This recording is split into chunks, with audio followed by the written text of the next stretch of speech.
It's your boy Skinny Peters. We're at the Taco Bell drive-thru. Say hi. No. Okay. So I don't have any makeup on or anything like that.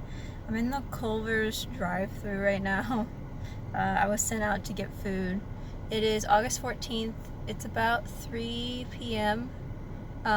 School is back in session. I was seeing school buses. Kids are back at school. And I don't have kids. I don't have people close to me who have children. There are no small children in my life that I see regularly. But, you know, there's just still, there's something like that is like really like,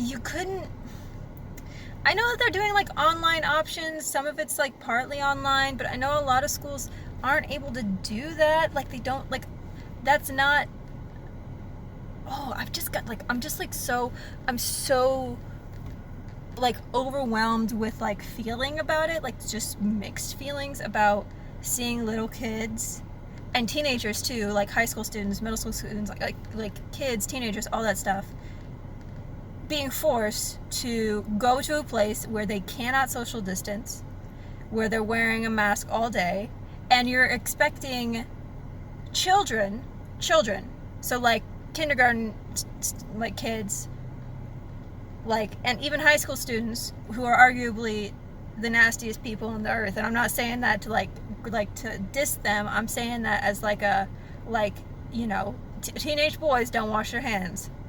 Like, if the average person, the average adult can't, like, hang on. Sorry. So, like, I had to move forward. It's like, if the average adult is, like,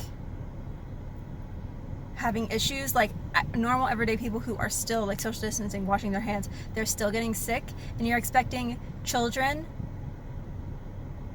to, like, I mean, I guess, like, you can enforce it a little bit better in school or whatnot, but, like, we can't postpone that. We're talking about postponing the election for voting. Like, we're talking about postponing the election, but we're not talking about postponing school, which are arguably less important than the election for president. Like, it's so stupid. So stupid.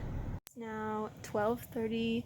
We're in the basement. All the dogs are exhausted. Jax is snoring in monkey pajamas on...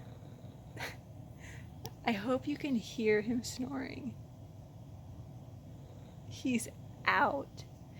Okay, but right now we're going through my dad's old stuff, like Father's Day cards and things like that. Happy birthday, like this was from me and Heather. And, you know, it's hard, but I'm going through it because okay, here, I'm going to show you this one. I'm going to show you this one. Ready? So, as a child, hang on. What's D-Day?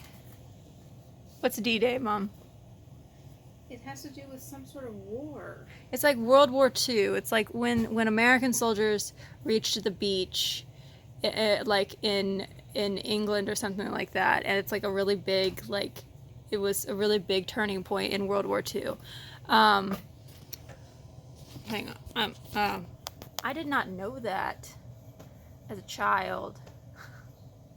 I didn't know what D-Day was, so I guess I thought that D-Day meant, hey, it's Dad's Day. So, here's a card I made my father.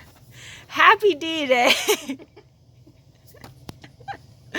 Happy D-Day with a glitter wrench. Tragic military event. A lot of people died that day. Have an awesome Dad's Day from Valerie. I mean, Look, roll over. roll over, and they all rolled over and one fell out. Oh my God. And here's why it's hard. My dad died in 2016.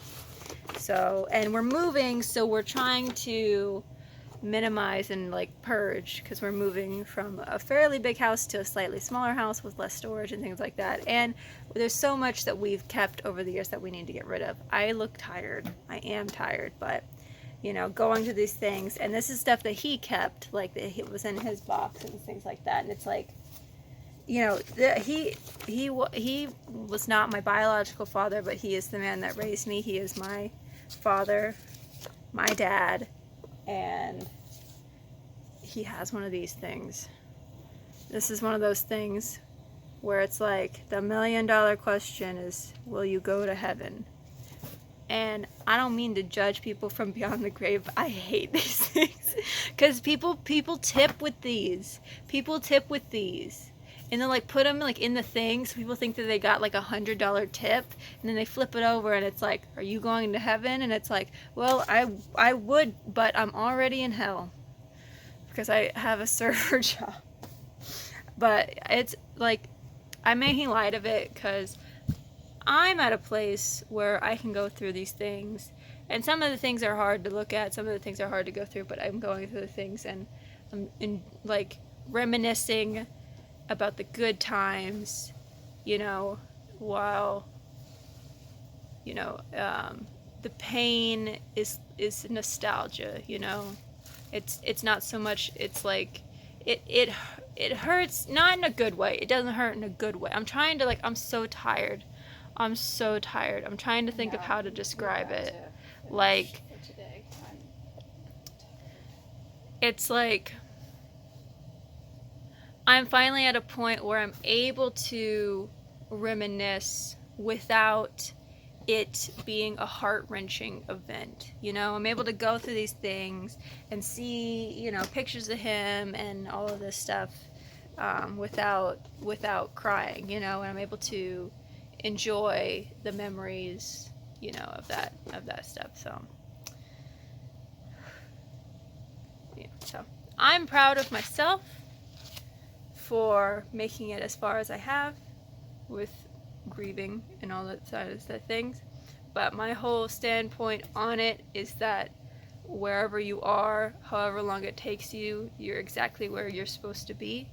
And that's, you know, you are not weak or anything like that if, you know, if it's been 5-10 years and things still are really, really difficult. You know, everybody takes their own, like, you know, everybody grieves in their own way at their own pace, and that's just how things are. You know, and I'm proud of myself for the progress that I've made, so that I'm able to continue on and, you know, think about him, and, you know, would he be proud of me? And that's not something that makes me sad. I'm able to think about that and be like, I think he would be proud of me at this point, you know, like graduating college, you know, like I got married recently, which was like an emotional thing because, you know, your dad's supposed to walk down at the wedding, but like I was able to honor him at my wedding, so it was still something that, like, it was sad, but I was able to get through it in my own way. And then, you know, getting my own house, I'm proud of me for getting to the point where I'm able to think about, would my dad be proud of me? I think he would be, you know, and I think he is. Okay, so today is Saturday, August 15th. It's about 9:30 at night. Wyatt got home like an hour ago, so he left Columbus, Georgia this morning around 10-ish, 9-ish, and he drove straight home. So he is exhausted. He feels like crap because he has been driving, but he's home now. I missed him so much. So, like, a part of me is like, oh, you should have taken your time and stopped more. Like, you shouldn't have pushed yourself that hard. But another part of me is like, he's home, yay. Okay, so update. Last thing I did was we were in the basement, and we got a lot done. Today, actually, we had family that came over, and we had, we grilled burgers and things like that. I had a really bad food day. I really, like, the idea of eating was really, really, food aversion, I suppose you could call it, was really bad today. Like, I really didn't feel like eating anything. but I got myself, I ate some stuff, I had my meal replacement shake, so I still ended up around 1,000 calories today, so I think that's good. I mean, I don't know. That's still not great. I still am not eating enough, and I know that, but like today was really, I think with having the company come over, like I'm showing you, like I'm grabbing my arm really, really tightly, and I don't know why. I think I'm really stressed and I'm not feeling it right. I'm really anxious and I'm not feeling it right. Like whenever Wyatt doesn't feel good, it always like, stresses me out because it's like, oh, what can I do for you? Like, can I make you a bath? Like, can I get you some medicine? He doesn't like to take medicine, so it's like, oh, I can't do anything. I'm not blaming this on him either because I didn't know he was feeling good until he got here, which was like an hour ago, and I wasn't feeling like eating anything from the moment I woke up. Like I woke up this morning, I was like, I feel like crap. I don't feel like eating anything. Well, so another thing, so company came over, my grandma, grandpa, and my uncle came over, and they took a couple pieces of furniture with them that they had given my mom. My mom gave back to them because we don't need that, and it's just been in our basement, so that's that. Hopefully tomorrow, so tomorrow we have more family that's coming up from Florida. Um, and they're going to help us go through some stuff, get rid of some things. Hopefully Wyatt feels better and we're able to make more progress. So definitely I think we'll end the vlog here and then we'll start another one. So yeah. Oh, another thing with that is that we had the inspection done. I finally got the inspection stuff back. And the house is being sold to us but a lot of things under warranty, so the seller is going ahead and fixing a couple things for us, which is really, really nice. And I'm just really, I'm so excited, but I just feel like I'm walking on eggshells, like I'm just waiting for the other shoe to drop, like I'm waiting for something to go wrong. But just taking it one day at a time. I'm repeating that to everybody around me, my mom, my sister, she's getting ready to go to college. I'm repeating it to Wyatt. We're taking it one day at a time, taking it one moment at a time. All we can do is focus on the task at hand, and we can just deal with what we can do. Like my mom's been having some back troubles. I haven't been feeling good, but we're trying our best, and that's all that we can do.